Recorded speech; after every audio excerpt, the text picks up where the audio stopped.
Hi everyone, welcome to the June 2nd edition of the TimeformUS Pacecast. I'm David Aragoner, and I'll be joined in just a moment by my usual co-host, Craig Milkowski. It's an exciting week in horse racing as we look ahead to the Belmont Stakes, the final leg of the Triple Crown, though we will talk about most of that card on the Friday podcast, the TimeformUS Forecast.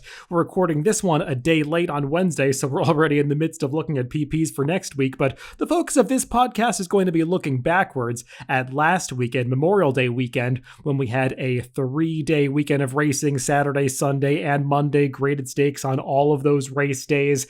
Some stakes action out at Santa Anita where they had a trio of grade 1 races on Monday. We'll talk about that as well as the races from the other weekend days. Some Churchill Downs had a big card on Saturday. We'll talk about the Matt Wynn, impressive performance from a Brad Cox trainee in there, as well as the other stakes that took place on that Saturday card at Churchill Downs. Then we'll finish things up by talking about some other venues like Belmont Park, where they had a New York-bred day on Monday, a big performance in the commentator there and a very fast speed figure from Bankit, and as well as Monmouth Park, they had the Mr. Prospector Stakes on Saturday, and Lone Star ran a pretty big card on Monday with the Steve Sexton Mile, the graded stakes there. That was a grade 3 event won by a long shot. So we'll talk about that at the end of the podcast. But Craig, the major grade 1 racing did take place at Santa Anita on Monday, and we saw some pretty nice horses in action in that Hollywood Gold Cup.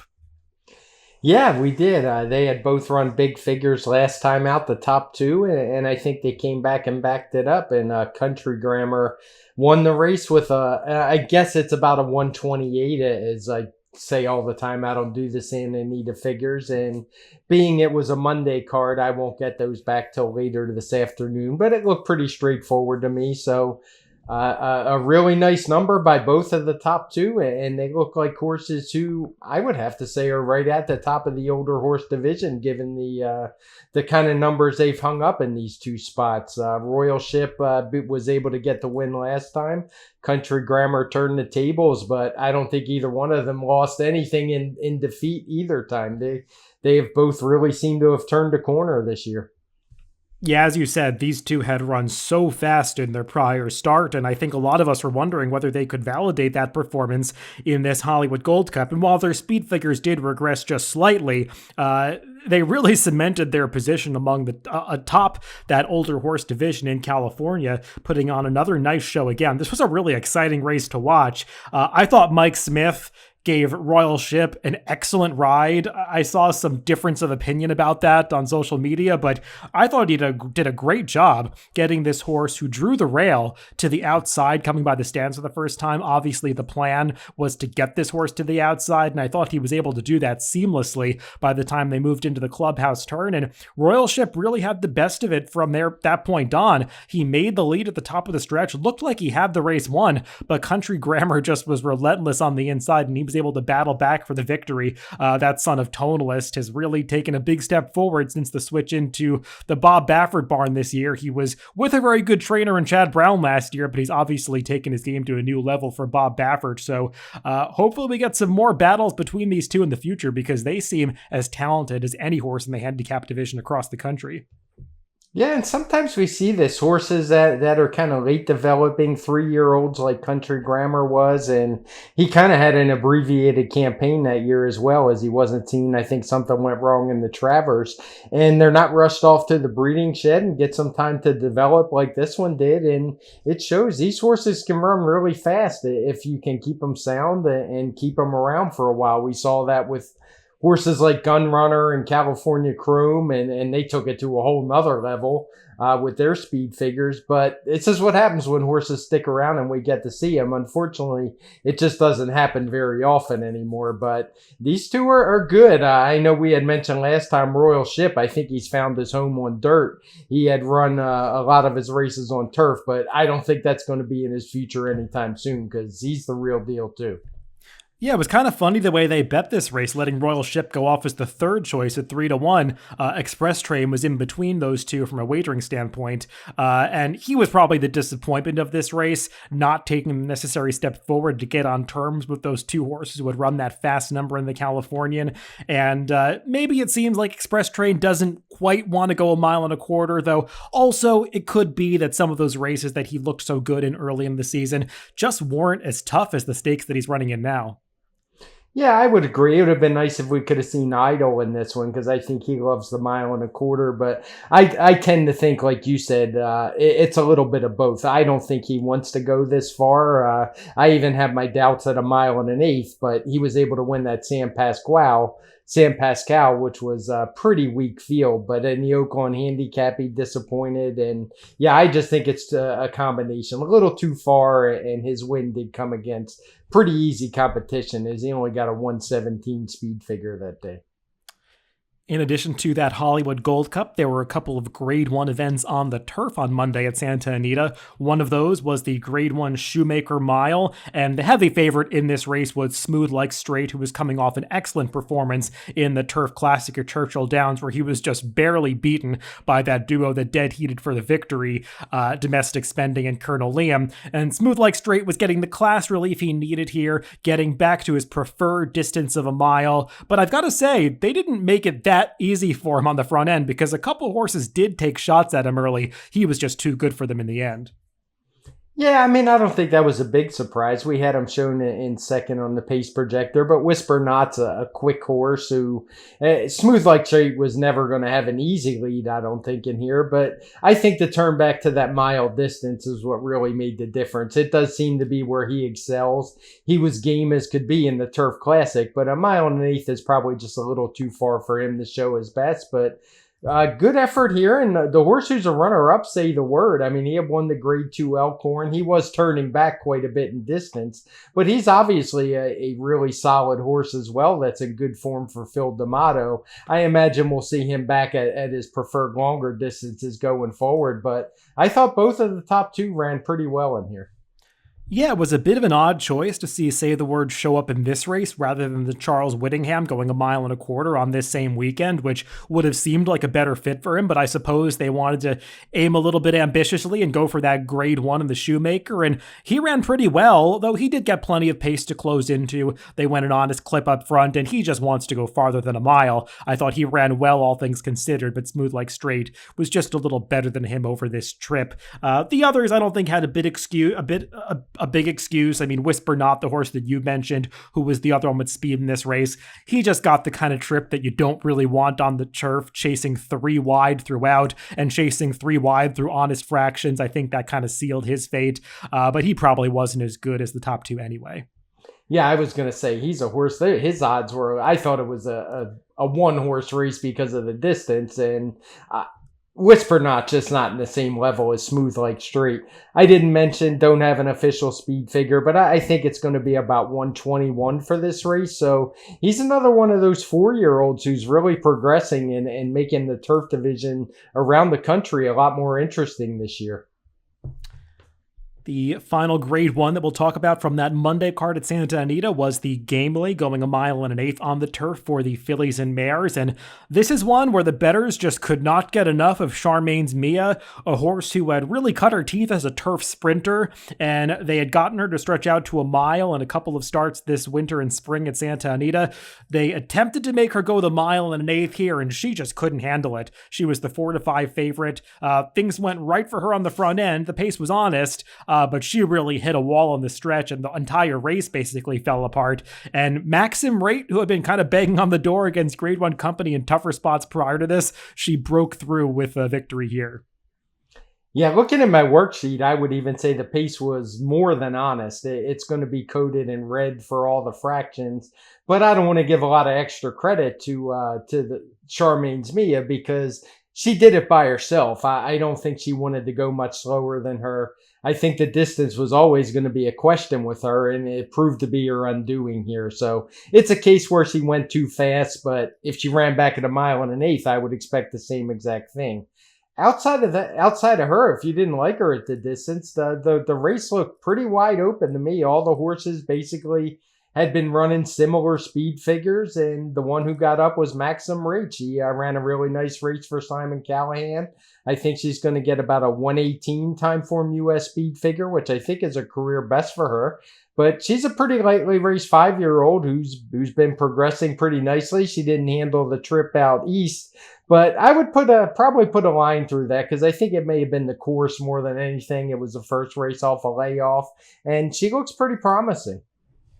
Yeah, I would say that this race, more than any other from this past weekend at Santa Anita, probably suffered from the inability of East Coast horses to ship west on those Tex Sutton flights. I know this is a day that Chad Brown often likes to participate in by sending some of his B-string East Coast horses out west to these Grade 1 races, and we just didn't really get any of them here, aside from La Signare, who had run in some Grade 1s on the East Coast previously and not been too competitive in those races, just picking up some minor awards. She nearly won this race. Maxim Rate, as you said, had tried Grade 1 company in the past, both in the Matriarch against some of those East Coast horses last year and in the Jenny Wiley more recently. And while she didn't get the right turf course last time, she really hadn't been in the same league as those horses. So back with her friends in here in this race that was kind of a Grade 1 in name only, she was able to get the victory here. It's hard to imagine that a race like this would retain its Grade 1 status if it consistently drew fields of this quality, but that could change in subsequent years when you do get those East Coast horses coming out to the West. Yeah, and as far as me saying it was promising, I was looking at it from a California perspective because we've talked about it much, the turf racing. Although I do think it's getting a little better lately, it's not at the level that we see on the East Coast in New York and Kentucky. So, yeah, I wouldn't expect her to win a Grade 1 if she were to ship back east or anything like that, because even the 118 that she ran here is just not going to get that done very often. Yeah, it's funny how the grades work out sometimes. I mean, it doesn't always correspond to the quality of the field we have on this day. I mean, this is a Grade 1, and we're going to see a race in New York, the New York Stakes, actually, coming up on Friday at Belmont Park. That's just a Grade 2 event, but it might have drawn one of the best fields of filly and mare routers that we've seen in the country so far this year. So we'll see how those racing ratings change in the future, but you do have to assess the quality of the field based on what's in it, not necessarily just from the grading that it was assigned. One race that is a Grade 2 on the turf was a stakes race that was run a little bit earlier in the week at Santa Anita on Saturday. That's the Grade 2 Charles Whittingham, the race that I thought we might see Say the Word show up in. But with him not in this field, it was just 4 runners going to post. The big favorite was United, who probably scared many competitors away since he's been so dominant in these races in the past, but for whatever reason, United just didn't show up with a competitive effort whatsoever, and it opened the race up to some long shots, and it was actually the 2 biggest prices on the board out of the 4-horse field that were battling for the victory, and award winner was just able to run down Acclimate at the end. Yeah, this is about an ugly Grade 2 race as you're going to see. The winner only is getting a 117 TimeformUS speed figure. The race actually shows the pace was pretty quick, which it was for the distance, the 1.25 miles, but nothing overly taxing, and yet neither of the 2 favorites could make up an inch of ground coming home. United, who was fairly close to that pace anyway, was just a complete no-show in here for whatever reason, which is really unusual for him. I mean, he usually is always right there when he races in California, so not sure what went wrong with him. And personally, I'm not going to spend a lot of time on this one because it just wasn't much to see. It was an ugly race, and I don't expect much out of these. Yeah, the United not showing up with any kind of competitive performance really did take a lot of the starch out of this race from a quality standpoint, but it still was an exciting battle to the wire between award winner and Acclimate.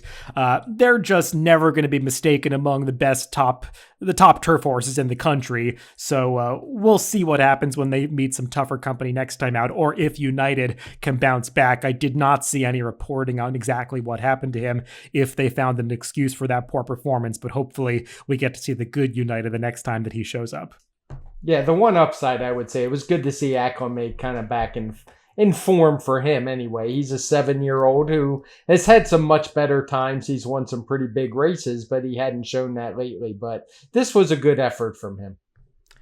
On Sunday at Santa Anita, they ran the Grade 2 Summertime Oaks for the 3-year-old fillies.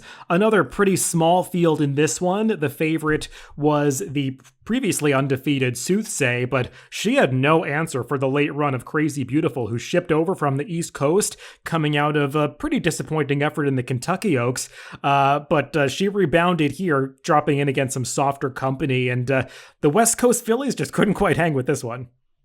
No, as I actually did get a chance to catch this race live and was watching it, and I kept thinking she's not going to get there. But once she dug in, I mean, it was over. She wound up winning this race pretty easily.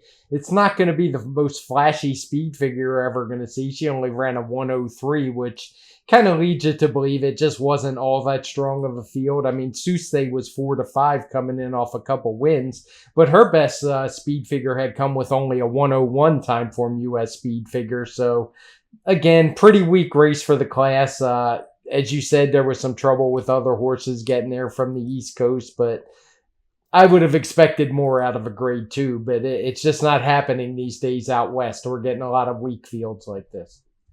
Yeah, I agree with you. I don't think Crazy Beautiful really stepped forward in this race at all. She ran a very similar race to the one she ran in the Gulfstream Park Oaks, too, back. She just wasn't facing particularly tough competition in this spot. I mean, Soothsay was a horse that I think you could have had some hopes for after she ran so well in just her second career start in the Santa Anita Oaks, but we didn't see those horses or the one that came out of there do too well in the Kentucky Oaks, and it seems like maybe that group of 3-year-old fillies in California just wasn't that strong this year. So Crazy Beautiful was able to take advantage of that. Two other graded stakes that we saw last weekend at Santa Anita took place on Saturday. One of those was the Grade 2 Triple Bend, going 7 furlongs for the older sprinters on the dirt. And the Bob Baffert trained Magic on Tap was able to benefit from a pretty hot and contested early pace in this one, as he came from off the pace to get the job done. But like we've been saying all year long in this older sprint division, another uninspiring speed figure. Yeah, just a 114. I know we had talked about Magic on Tap when he had his comeback from, I think it was a good year and a half layoff. And he ran a decent speed figure, a 112 going 2 turns. He tried the Californian against Royal Ship and Country Grammar. Obviously, that didn't go very well as it was a football field back to all the horses in that race. And I was actually really surprised to see him on the turn back to 1 turn. He's a horse who had only run around 1 turn once in his career, I believe in his career debut, which he won. He was able to get the job done here, but again, a 114 is not anything I'm going to get too excited about. When you look through the field, I mean, this was a Grade 2 on paper. The only horse who had ever even won a stakes race was 8 Rings, and he did that obviously as a 2-year-old and has been terrible ever since, and he was terrible again on Saturday. So this was more a glorified allowance race than any real Grade 2. Yeah, we're in total agreement about that race from a quality standpoint. I mean, Magic on Tap, he got the trip, and he arguably ran the best race of his career so far on the turn back, but I'm not really sure what that means because, as you said, there just wasn't a whole lot of proven quality behind him. I will say there was a timing issue in this race, as I'm sure Craig is aware. The fractions were corrected into a hand-timed set of fractions and final time in the PPs, because if you're watching this race live, I think the fractions went up as 20 and change and 43, and they just were not going that fast. So it wasn't on his pace, but not quite as quick as those posted fractions would suggest. Yeah, and I do want to mention we are DRF. We are doing quite a bit of timing these days. Where any of these races that have problems, we're not relying on the hand times. We're doing video timing, if at all possible, which it is for the vast majority of races. So maybe we'll put a new code in the PPs. Now we just do a T or something like that for timing. But we'll actually let you know, hey, this race was timed from video. We're pretty confident, more so confident in the figure than have we based it on a hand time. The final graded stakes that we'll discuss from California last week was the Grade 3 Daytona run on Saturday. This one, a 6.5 furlong sprint for the older horses. And it's pretty rare that you get to see an 8-year-old winning the first graded stakes of his career, but that was the case with Bombard, who's been around for a while and has kind of been knocking on the door, tried graded stakes a few times in the past, but he broke through here with a pretty nice front-running performance. Yeah, it was good. And what was kind of crazy was actually 3-5 in this field, which probably says more about the field than it does about him. He ran fine for a grade 3 turf sprint. He's going to get a speed figure of 119, which is pretty much about as good as we see from turf sprinters. Occasionally we get some that crack into the low to mid 120s, but this was right up there. I'm not sure what to make of it going forward because, as I said, he didn't really face a whole lot in here, but good to see an 8-year-old win a graded stake at least. It's also nice to see that there's some speed in the turf sprint division, because if you've done any handicapping of the grade 1 in this division that's coming up this weekend, the Jaipur, I think we could have used Bombard in that race because there's not a whole lot of speed signed on for that one. But Bombard was able to use his early speed to his advantage in this one. He did set a pretty legitimate pace, and multiple horses took a run at him coming through the stretch, but they asked him, and the more that they asked, the more he gave through the lane as he just kept finding more coming to the wire. And he was a pretty comfortable winner in the end of this race, so seems like one that they have going in good form right now, even at the advanced age of 8. Yeah, that's a good point. Both the early fractions are coded in red by us, and the horse who challenged him the most early, Law Abiding Citizen, actually got the second best figure in the race, better than the 2-3 finishers, which is kind of indicative of what is a fast pace. Let's move on to another venue, and that's Churchill Downs, where they ran plenty of stakes races on their Saturday card, including a couple of grade 3 events. One of those rated stakes was the Matt win for the 3-year-olds, and I think we saw a breakout performance here from a potential star that's going to have a say in some of the major grade 1s later in the year, and that's Folsom for Brad Cox. Craig, we talked about this race on the forecast last week, and I know both of us were a little bit skeptical of this horse's improving dirt form, but boy did he take yet another step forward in this Matt win, as he beat a couple of legitimate horses coming out of the Kentucky Derby and ran by them with ease at the top of the stretch. This was a commanding effort. Yeah, this was a good effort. He was a horse I mentioned that I said I wasn't going to leave him off my ticket and just be kicking myself if I got knocked out because a Brad Cox horse won. And guess what? I left him off my ticket.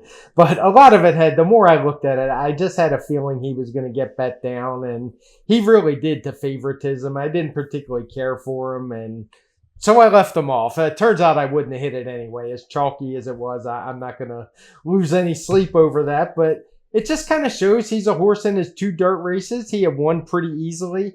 He had overcome paces where the pace was slow. And I did mention on the forecast, you just don't know about horses like that, what they really have in the tank. And in his case, he had quite a bit in the tank because he elevated his speed figure all the way up to a 116.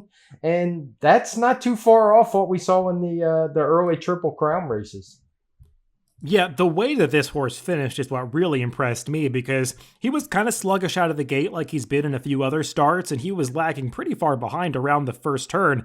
The pace of this race was moderate. It was pretty even throughout. They went a quicker first quarter, and then the pace really did moderate for the rest of the race, but it's like he was running in a different race than everybody else, because he ranged up pretty quickly and easily in hand around the far turn, and once Florent Giroux asked him the question at the top of the stretch, I mean, he just put some distance between he and Obesos, like that one was standing still, and Obesos is a horse that does have a pretty nice finishing kick of his own, so I was really impressed by this. Obviously, if he's going to compete against the horses that we've been seeing in the Triple Crown races, he's going to have to take yet another step forward to run a number probably in the 120s, but he certainly seems like the kind of horse that could be on that path, and he's got the pedigree to suggest that he could be any kind, being by Into Mischief, and the Dam is a half-sister to Sightseek and Tate's Creek, both great horses from the early 2000s for Bobby Frankel.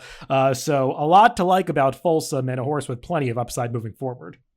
Yeah, and the thing that I noticed when I was looking through the chart is Obesos and Helium, who ran 2-3, basically ran the same race they've been running every time. They just got beat by an improving 3-year-old, which is as better something you always got to be looking for. There was no value in that opinion here, but sometimes there is, and you can't just assume these horses are going to keep running the same, because eventually they either do get better or do get worse. And in the case of Folsom, he seems to be on an upward trend. Yeah, and as for Obesos, quickly, I hope they try him in a one-turn race soon because he's a horse that had such an electrifying turn of foot sprinting early in his career. And while he's run well going longer, it just seems like he doesn't have that same late punch that he had in some of the shorter races. So he's one that I would really like to see turn back in one of the major sprint races during the summer. Moving on to another graded stakes at Churchill Downs. That was the Grade 3 Regret for the 3-year-old fillies. This one, though, on the turf, going a mile and an eighth. This was a turf course that had a little bit of give to it, so that might have played into the results a little bit, though the winner clearly had no trouble handling the course. That was Gam's Mission, who was collecting her third victory in a row. Only been beaten once in her career. That was in her first start by Ann Pearl, but since then she's been perfect and she's continued to take steps forward with each successive race. Yeah, if I remember right, this was your selection on the forecast. If not, I know you talked about her as a strong contender, and I think she obviously ran very well in here. She was able to beat the favorite, Spanish Love Affair. The pace was fairly quick, but not crazily so, and Gam's Mission was able to run by far her career best TimeformUS speed figure of a 110. So good effort for her. Puts her up there with the other 3-year-old fillies we've seen, several of whom we're going to see on Saturday. I think it is at Belmont. At least I know it's one of the days this week at Belmont. That really good 3-year-old turf race. So she could be right there. We'll see how that one plays out, but no knocks on this one at all. Solid effort. Yeah, 110 TimeformUS speed figure is certainly respectable for a 3-year-old filly turf horse at this time of the year, and it's not that far off some of the numbers that we're seeing the favorites run in that Wonder Again that is going to be contested, I believe, on Thursday at Belmont Park. Gam's Mission is a horse that I liked coming into this race because I thought that she had a step forward in her, and she obviously did improve here. We'll see if she ultimately turns out to be competitive against some of those horses that are already established at the top of the division. If they do decide to go on to the Belmont Oaks for her next start, she'd have to stretch out to 1.25 miles in that race. But she's got a really nice pedigree. I mean, she's a daughter of Noble Mission, and the dam side, she does carry those silks of the famed Lazy F Ranch, and one of their good horses from the mid-90s, Anti-Mame, is actually this filly's second dam. So pretty cool to see the Lazy F Silks, who was carried by Forgo back in the 70s in the winner's circle in 2021. But Gam's Mission does seem like a horse with upside, so we'll see what she does against tougher competition in the future. Probably the most impressive turf performance that we saw on Saturday at Churchill Downs was turned in the final race of the day, the Douglas Park Overnight, and that was by Set Piece, the Brad Cox trainee who has been a little bit up and down so far in his U.S. races since coming over from England for Juddmonte. But boy, when this horse is good, he is really good. The problem is he's done this against some listed company or an allowance races, and we haven't seen him put in this kind of performance in a graded stakes yet. Yeah, this was eye-catching, though, so it will be interesting to see where he goes from here, because he won this race really easily. 126 TimeformUS speed figure, which is definitely graded stakes material, and we're talking towards the upper end, grade 2, even grade 1 type graded stakes. So he's run those kind of figures before, mostly on synthetic surfaces, but he's clearly a really talented horse, and if Brad Cox can keep him together, I don't see much reason why he couldn't jump up. He seems to have figured him out finally with these last 2 wins. I doubt he'll be going back to synthetics anytime soon because obviously there's a lot bigger races on the grass.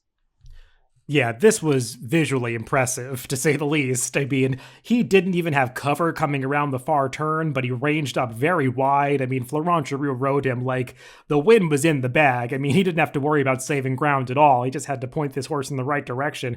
And once they got in the stretch, I don't think he even took the whip out. He just shook the reins of this horse and he ran away in hand. I mean, he obviously loved the good, I believe the turf course was rated good, and there was plenty of give in the turf course at Churchill Downs on Saturday, so we obviously liked it on this day, even though he's seemed to appreciated firmer turf courses in the past, but maybe he's just doing very well right now, and you would imagine the Brad Cox barn is going to want to strike while the iron is hot, so they better find a grade 1 or grade 2 for him soon, because if he stays in this kind of form, he can win one of those races. Yeah, I remember there was a time when I thought he needed some really firm turf because he hadn't run particularly well on some softer ones with some give, but doesn't seem to be the case anymore. Saw another pretty nice speed figure earlier in the day in the Shawnee Stakes for the older fillies and mares, going a mile and a 16th on the dirt, the same distance as the Matt win. And there wasn't a whole lot of drama to this one, as Envoûtante was justifiably bet down to be the heavy favorite, but it still was nice to see her get back to one of her top speed figures after she was coming out of kind of an oddly slow La Troyenne where everybody didn't run that well. Yeah, I kind of suspected this. I mentioned on the forecast. I still don't know what to do with that figure in the La Troyenne. Very few have run back, but Paris Lights ran a lot better, obviously. Envoûtante ran a bigger figure, got a 122 for the win. So that's one I'm definitely going to have to keep an eye on. I kind of stuck out with making them, but I just don't like to artificially bump a figure up for no real reason. And there was no reason that day, as there were 2-turn races before and after, I believe, that were tight as a glove, so it was just one of those weird situations.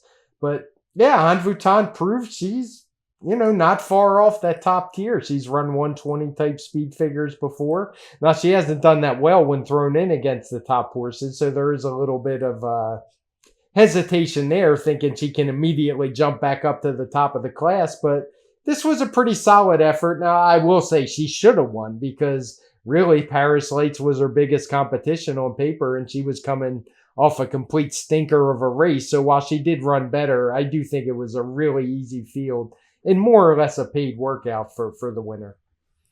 Yeah, she validated that form that we saw from her last year when she won, I believe it was the Fall City over this track, in a similarly impressive victory. So she's really good. As you said, she hasn't necessarily done it against the very best fillies in this division in the past. She's kind of been maybe a cut below them. But with a speed figure like this, maybe she's ready to take another step forward, and we will get a further test of that La Troyenne form in the Grade 1 Ogden Phipps on Saturday at Belmont, as the winner of that race, She Dares the Devil, will be taking on the best horses in this division as she meets Envoûtante stablemate Swiss Skydiver, as well as the Apple Blossom winner Latrusca. So a lot to look forward to in that one in this division later in the week. We'll wrap up the action at Churchill Downs from last weekend with a maiden race that had plenty of people talking early in the Saturday card, and that was won by first-time starter Bo Liam for Steve Asmussen. And it's pretty eye-opening whenever you see a first-time starter run a 120-plus TimeformUS speed figure, and boy, did this guy do it the right way. Yeah, he wasn't even bet down much. I mean, he went all 5-1. There was a 2-5 horse from Brendan Walsh in here who didn't run particularly well, but me personally, this is a race where I did see the buyer figure. They have it a bit lower than me, but I think they obviously kind of split this race out from the later stakes race on the card. And me, I didn't see it. I thought the track was pretty consistent throughout the day, and I just thought this horse ran lights out. So he's going to wind up with a 121 TimeformUS speed figure from us. The final time was actually a 127. It gets downgraded a bit because the pace was slow. And I use the word slow in air quotes. It was only slow because of how fast he actually finished. And you could just see him running away from the field in the stretch. And most impressively to me is it's not like he just went out and got a loose lead and went wire to wire. He actually tracked a couple horses and just swooped around them and blew them away. So not your typical big speed figure maiden win where a horse just goes out and goes wire to wire. And I really liked what I saw. No shocker, he's trained by Steve Asmussen. We've seen this from him before. We saw it with Nashville last year. He's had just a boatload of really fast sprinters. So in a division that could really, really use some depth, maybe this newcomer could add some. Yeah, and even though he's a son of Liam's Map, it does feel like there's plenty of sprint pedigree on the dam side for him. He's a half-brother to Tomlin, who was a turf sprinter out in California. I think she was even a stakes winner up at Golden Gate, going 5 furlongs.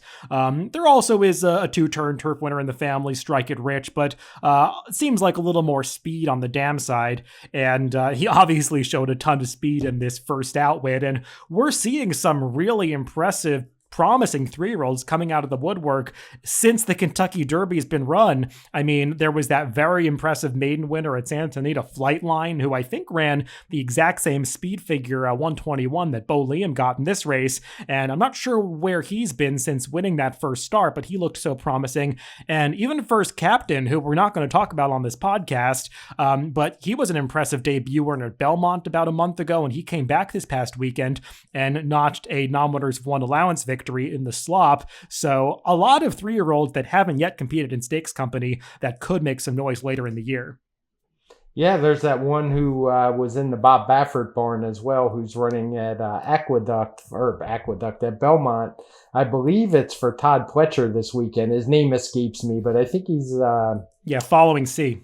Yes, that's the one. Thanks for bailing me out there. But I think he ran a huge figure breaking his maiden as well, also right near that 120 mark. Yes, I just did the morning line for that race very recently. He got a 123 TimeformUS speed figure for that one, and he'll be facing off against Reinvestment Risk in that allowance race, who was twice second in Grade 1 events to Jackie's Warrior last year. So definitely some 3-year-olds that we haven't seen in the Triple Crown Trail that could come out of the woodwork in some graded stakes later in the year and really make their presence felt. Speaking of Belmont Park, let's move on to that New York venue where they ran a New York-bred card on Monday, Memorial Day.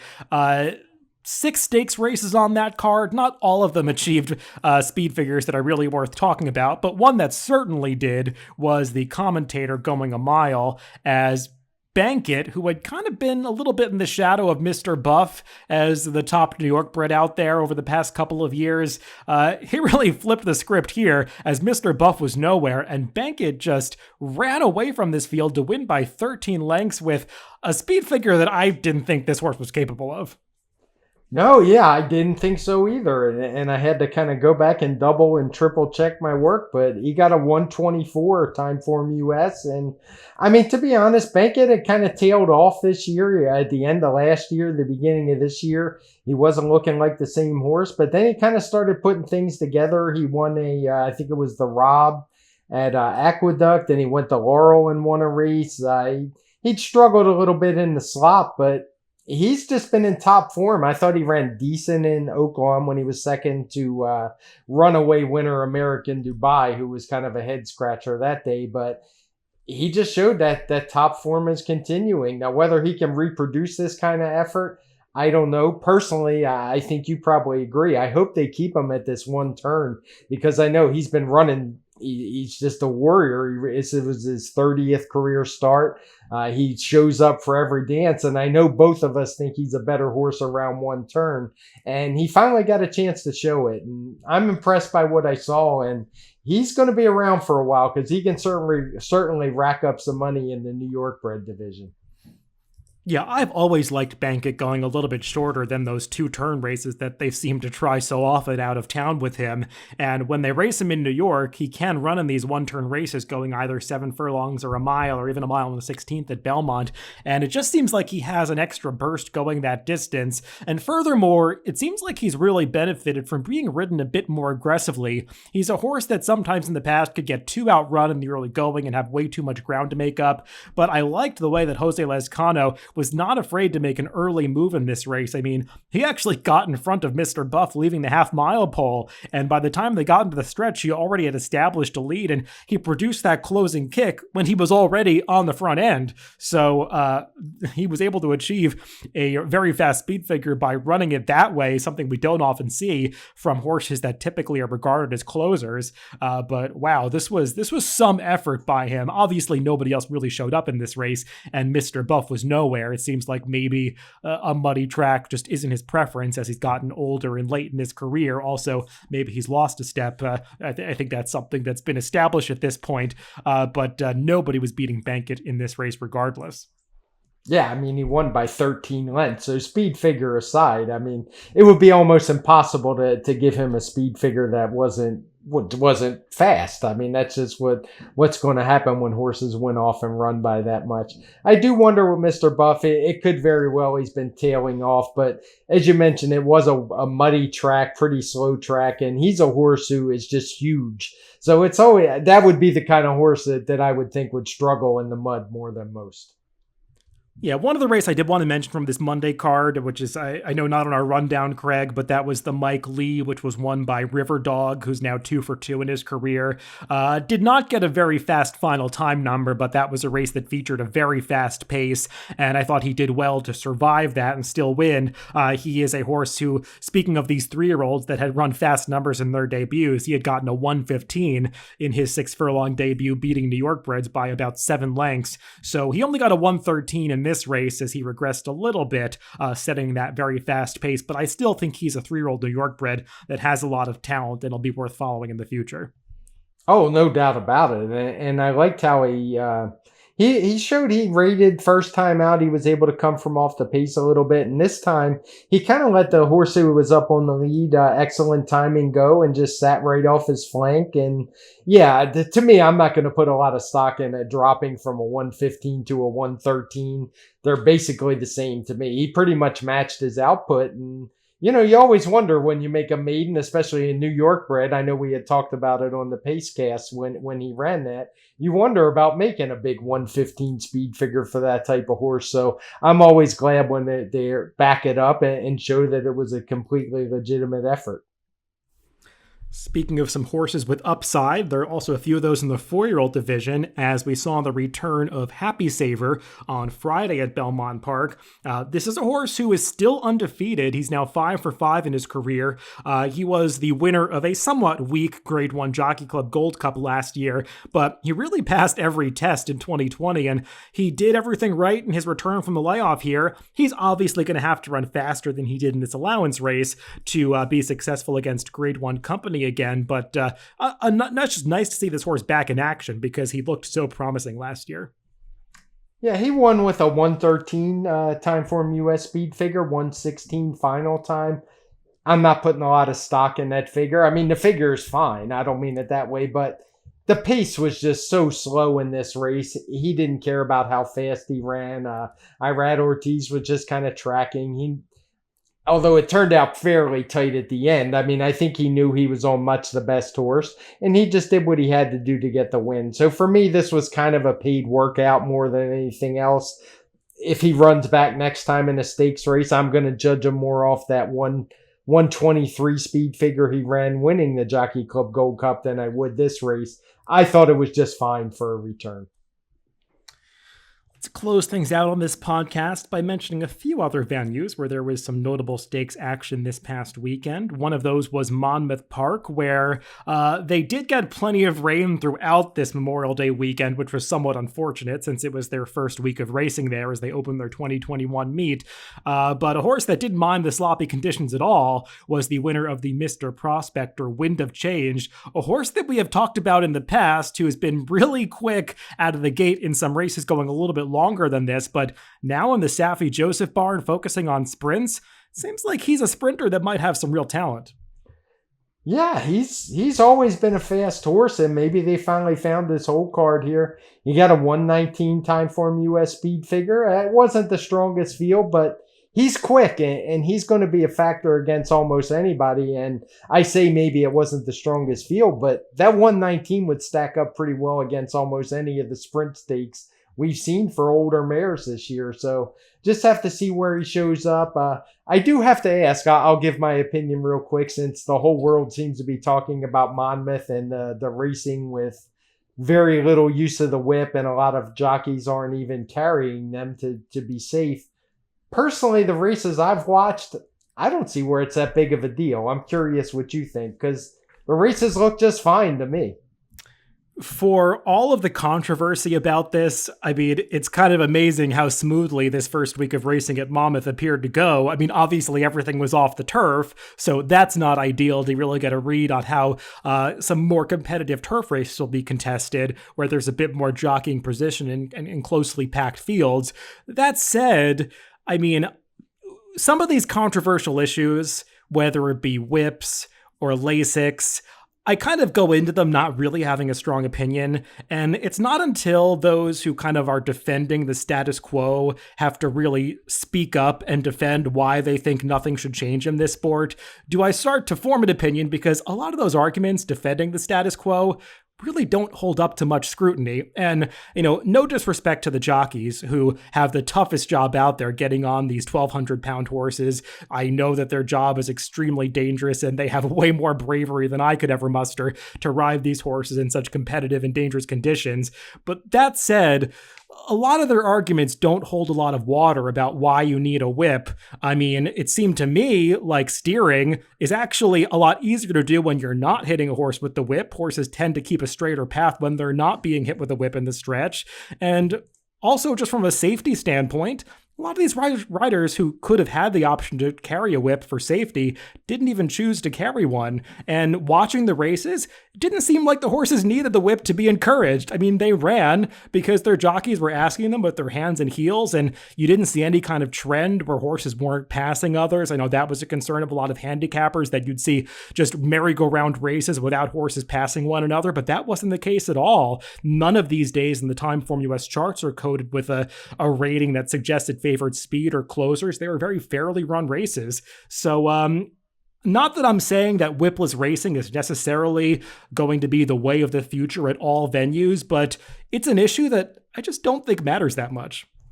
Yeah, well, sorry to put you on the spot like that, but once I started talking, I figured I'd bring it up. And I tend to agree. Personally, I haven't seen all the races, but the ones I've watched, I see a lot less drifting than I normally see, because it seems to me a lot of the drifting we see in the stretch that was supposedly so dangerous is oftentimes caused by the whip. So I'm willing to give it a shot. The first weekend I thought was a success. Turf racing will be interesting. And we'll just have to see how bettors come around. But for me personally, betting the races, I don't see that big of a deal. Also, watching the races at Monmouth, for me, it was actually kind of refreshing because you saw some more innovative and smarter horsemanship from the riders, who a lot of whom aren't big names in the sport. I know they had to get some so-called replacement jockeys to ride this week at Monmouth, but the way that you saw these riders motivating their horses with their heels or with the reins or just with strong hand rides, it is more aesthetically pleasing, and the horses seem to respond to it the exact same way. I mean, you were the speed figure guy, and you didn't see a major drop-off in speed figures because the horses were not being motivated with the whip. They ran because they were motivated, and they responded to their jockey signals just as they would have if they were being hit with a great deal of force with a riding crop. Yeah, and I've always been a guy that prefers a good strong hand ride on horses, I bet anyway. Yes, sometimes a crack of the whip does a good thing, but I think it can be overdone. And as they near the wire, I'm a guy that always just wants the rider digging in and giving it that strong hand ride. So, yeah, we'll see how it goes. But thanks for discussing it with me. It sounds like we agreed, but didn't have to be that way. I'm kind of glad it is, though.